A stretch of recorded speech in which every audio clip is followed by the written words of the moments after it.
तुलसी कौन थी और तुलसी ने विष्णु को पत्थर होने का श्राप क्यों दिया? पौराणिक काल की बात है। एक लड़की थी, उसका नाम था वृंदा। राक्षस कुल में उसका जन्म हुआ था। वृंदा बचपन से ही भगवान विष्णु जी की परम भगत थी। बड़े ही प्रेम से भगवान की पूजा किया करती थी। जब वह बड़ी हुई तो उनका विवाह राक्षस कुल में दानवराज जलंधर से हो गया। जलंधर समुद्र से उत्पन्न हुआ था। वृंदा बड़ी ही पतिव्रता स्त्री थी, सदा अपने पति की सेवा किया करती थी। एक बार देवताओं और दानवों में युद्ध हुआ। जब जलंधर युद्ध पर जाने लगे तो वृंदा ने कहा, स्वामी आप युद्ध पर जा रहे हैं, आप जब तक युद्ध में रहेंगे मैं पूजा में बैठकर आपकी जीत के लिए अनुष्ठान करूंगी, और जब तक आप वापस नहीं आ जाते मैं अपना संकल्प नहीं छोड़ूंगी। जलंधर तो युद्ध में चले गए और वृंदा व्रत का संकल्प लेकर पूजा में बैठ गई। उनके व्रत के प्रभाव से देवता भी जलंधर को जीत ना सके। सारे देवता जब हारने लगे तो भगवान विष्णु जी के पास गए।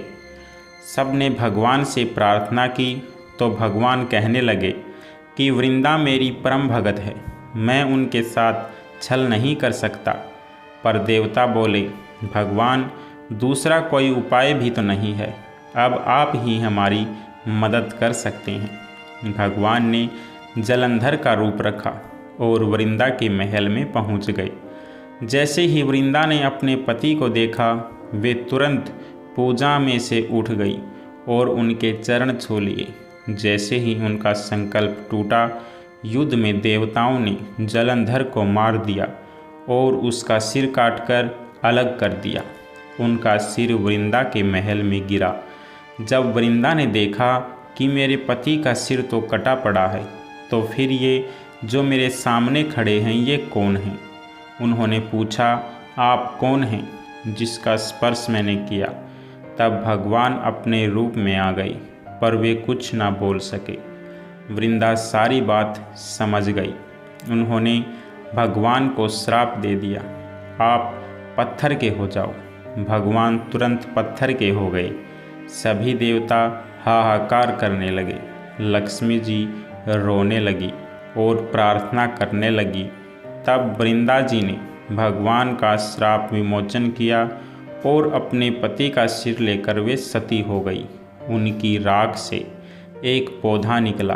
तब भगवान विष्णु जी ने कहा, आज से इनका नाम तुलसी है और मेरा एक रूप इस पत्थर के रूप में रहेगा, जिसे सालेग्राम के नाम से तुलसी जी के साथ ही पूजा जाएगा, और मैं बिना तुलसी जी के भोग स्वीकार नहीं करूँगा। तब से तुलसी जी की पूजा सभी करने लगे और तुलसी जी का विवाह सालिग्राम जी के साथ कार्तिक मास में किया जाता है।